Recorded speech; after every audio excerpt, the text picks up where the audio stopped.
उहाँहरूको बिचमा अंशबन्ध आउँदा श्रीरामको जग्गा उल्लेख गर्यो त्यो जग्गा तत्काल त्यही त त्यहाँ तपाईँले जालसाजी सालसाजी भनेर हाल्नु भएन त जिल्लामा लिखत पत्रमा हाल्नुभयो आफ्नो भागवती म्याथभित्रै राखेको कारण हामीले खतरता बजारमा हाल्छौँ।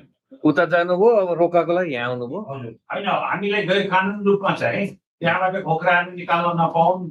तत्काल जुन मेरो बसोबासको घर छ त्यसमा अहिले वर्षायामको समयमा घर तोडिदियो भने हामी उठीबास सुन्ने अवस्था स्थिति आउँछ।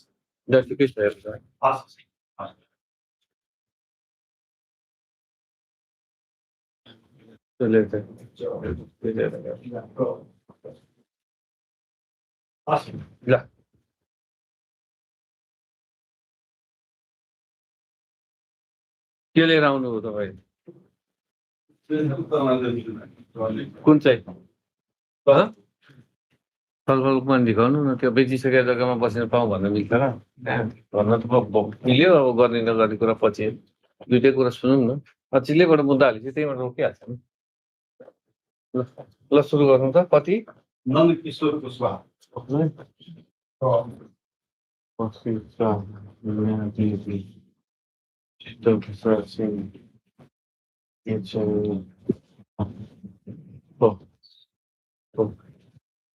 परमादेश हो।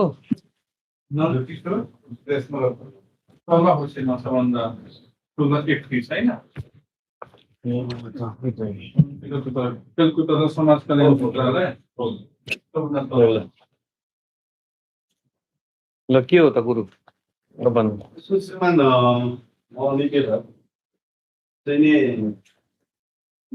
स्वास्थ्य सेवा आयुर्वेदिक चिकित्सा आटोपरमा तत्काल नियुक्ति भइहाल्छ। प्रादेशिक आयुर्वेदिक तथा वैकल्पिक चिकित्सालय जलेश्वरमा दरबन्दीमा कामकाज गर्दै आइरहेका थिए र त्यसमा श्रीमान के गर्यो भनेदेखि यो मिति 2082-12 गतेको मध्य प्रदेशको मन्त्री स्तरीय निर्णय अनुसार समाजिक विकास इकाइ प्रमुखको रूपमा सर्लाहीमा कार्यरत आफूले गराएको जिम्मेवारी इमान्दारीपूर्वक काम गर्दा गर्दै मानिसमा अहिले के गर्यो भनेदेखि मभन्दा कनिष्ठ 4 वर्ष कनिष्ठ यो डाक्टर सञ्जय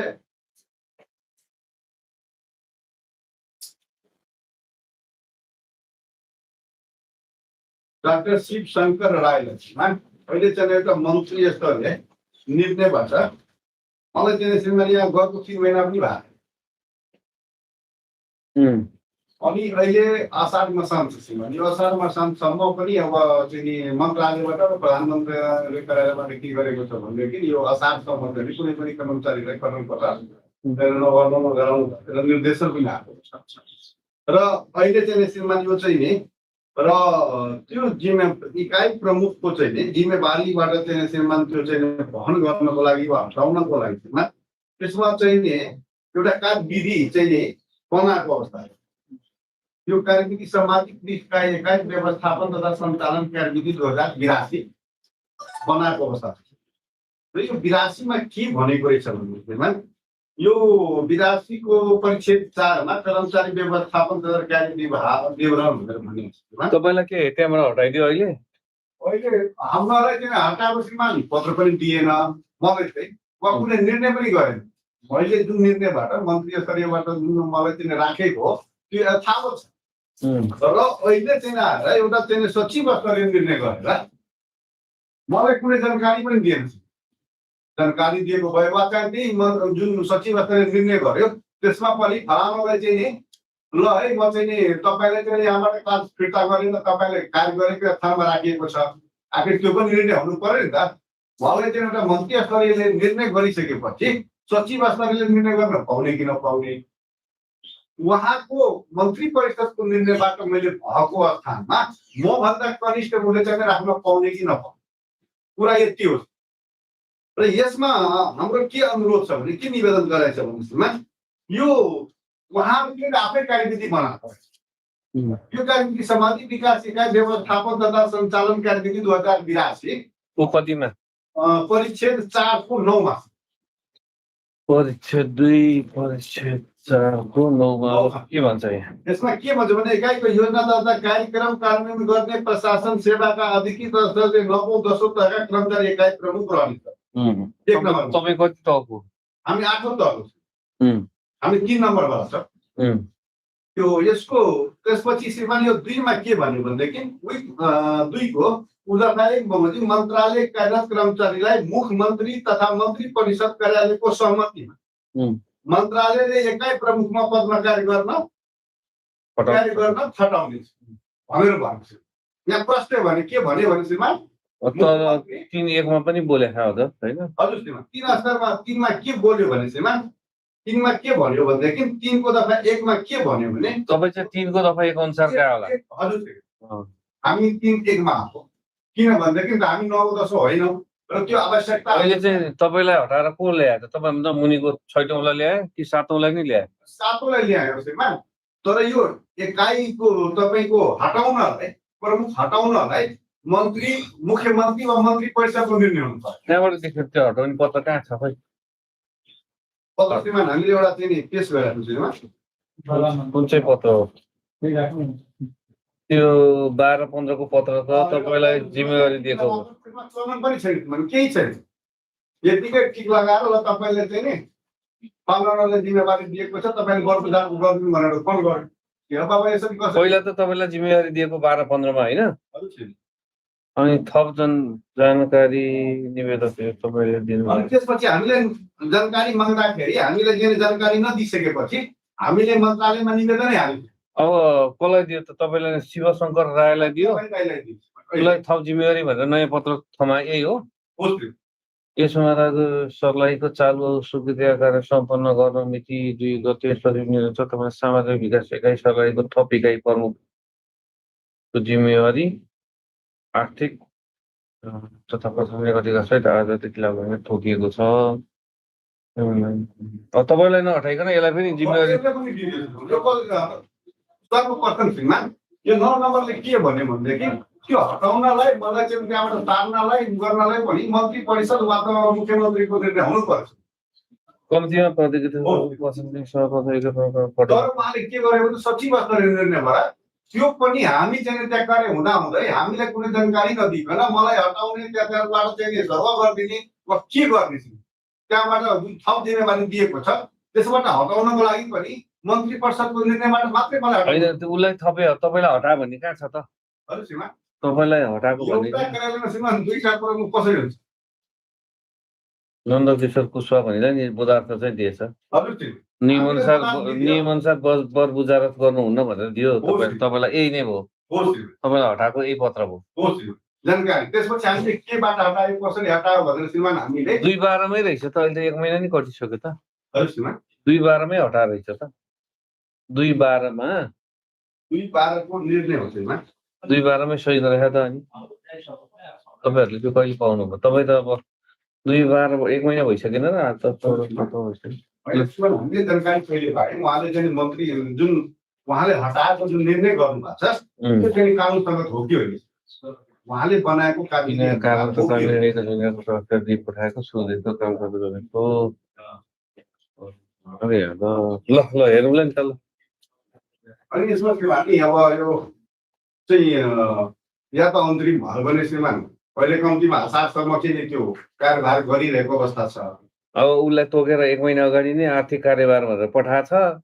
अब यसलाई तोक्नुभन्दा उसले कानुनसँग तोकेको छ कि छैन? त्यही त अहिले बिचमा आएर अब कसो कि छलफललाई बोलाउँला नि त। छलफललाई बोलाउँदाखेरि अनि नजिक छिटो छलफललाई झिकाउँ। त्यसो गर्दाखेरि तपाईँलाई त 1 महिना अगाडि नै चिठी दिएको देखियो क्या। हालसालै दिएको भए त्यो पनि हेर्नु चलन केही छैन। अब दियो तपाईँले पाइसक्नुभयो। चलन त अफिसको गल्ती हो। त्यसै कारण निर्णय नभएको भन्न मिलेन। स्वीकार गरे हजुरको स्वीकार गरे त्यस कारणले चाहिँ नगर्ने। तर मन्त्री परिषदकोबाट भएकोले सचिव स्तरले निर्णय गर्न पाउने किन? कुरा ठिक। त्यो त पछि हेरिहालिन्छ नि। त्यो नपाउने रहेछ भने तपाईँको थमौती हुन्छ ऊ चाहिँ जान्छ नि। ल कहिलेलाई राखिदिनु र छलफललाई यो कहिले अर्को हप्ता राख्यो होला नि त। ल बिहिबारलाई राख्दिनु है। ल त्यही बेला हेर्नुलाई सबै कागज पनि आएको छैन क्या। त्यही एउटा पदार्थ मात्रै तपाईँलाई दिएको देखिन्छ। त्यति मात्रै श्रीमान हामीले निवेदन त्यो पनि अब खास भन्यो भने त तपाईँलाई त थाहै छैन भनेर बसिरहे पनि हुने खालको रहेछ। तर यहाँ श्रीमान मानसिक पीडा अब ठिकै छ, होइन त्यही त हट भनेपछि बल्ल आएँ भन्नु पर्ने, त्यो पाएर आउनुभयो, पदार्थ त दियो नि त, ठिकै छ। ल ल त्यही गरौँ नि त। एउटा निषेधाज्ञा हो।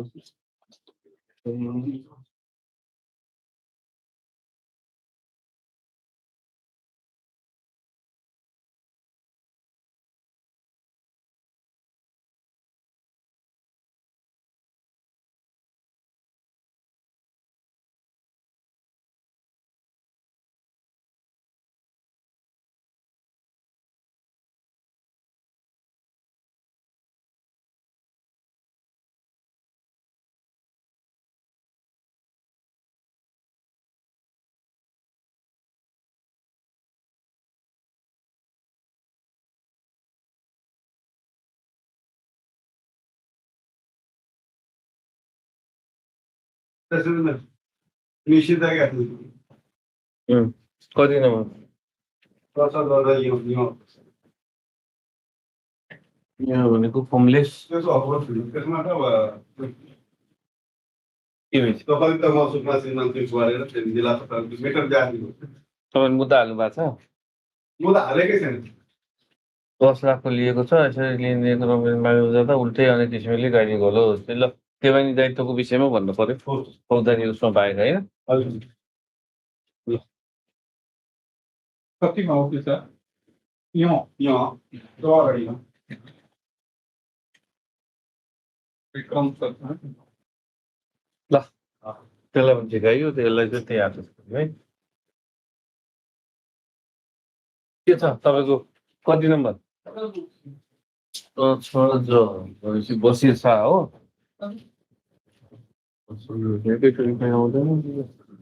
ल भनौँ त परेछ हो।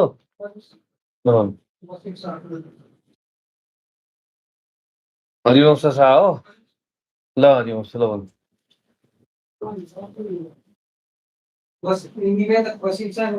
विपक्षी जिल्ला प्रहरी कार्यालय समेत भएको विषय खाद्यान्न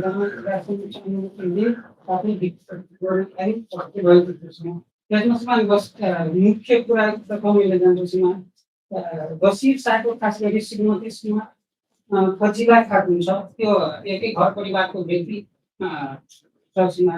अब यो फजिला खातुनले आफ्नो श्रीमान बसिर शाहसँग खास गरी घराइसी झैझगडा भएको थियो सीमा। अनि फजिला खातुनले अगाडिदेखि नै आफ्नो घर माइती घरमा पूर्व योजना बनाई अनि मिति 2083 साल 3 महिना 9 गतेमा सामान्य घरमा झैझगडा हुँदाखेरि विपक्षी फजिला खातुनले आफ्नो बुबा अलाउद्दिन शाहलाई मोबाइलमा सम्पर्क गरी खास गरी हामीलाई कुटपिट गरिरहेको छ भने आउनु। अनि त्यो अलाउद्दिन शाहले आफ्नो चाहिँ अन्य व्यक्तिहरूलाई गुन्डा प्रवृत्तिका व्यक्तिहरू अन्दाजी 9:30 बजेको समयमा आइसिपान घरमा भएको लत्ता कपडा सुन चाँदी सबै झैझगडा गरी लुटपिट गरी लगिसकेको अवस्था छ श्रीमान। सुन खास गरी एक भर चाँदी 80 भर र घरमा भएको त्यो बसिर शाहले खास गरी विदेश जानको लागि 4,90,000 रुपियाँ घरमा राखेको थियो। त्यो पनि खास गरी फजिला खातुनले घरमा भएको सब सामानहरू समेत लगेर गएको अवस्थामा श्रीमान हामीले चाहिँ सोही अवस्थामा लुटपिट कुटपिट र समान विषय मुद्दा जिल्ला अदालतमा। अब अहिले तपाईँको जिल्ला अदालतमा चलेको मुद्दा फिर्ता लिन दबाब दियो भन्ने यति होइन, त्यसलाई चाहिँ दबाब नदिलाई पाउँ भन्ने हो। फौजदारी मुद्दामा त रोक्न मिलेन, तपाईँ उप लागेको फौजदारी मुद्दा छ भने त रोक्न मिलेन है। देवानी अब त्यो चलिरहेको मुद्दा चाहिँ फिर्ता लिन दबाब नदिनु भनेर माग्न आयो। हेरौँ है, फौजदारी बाहेक भन्नु त्यहाँ 2टा मुद्दा चलाएको रहेछ।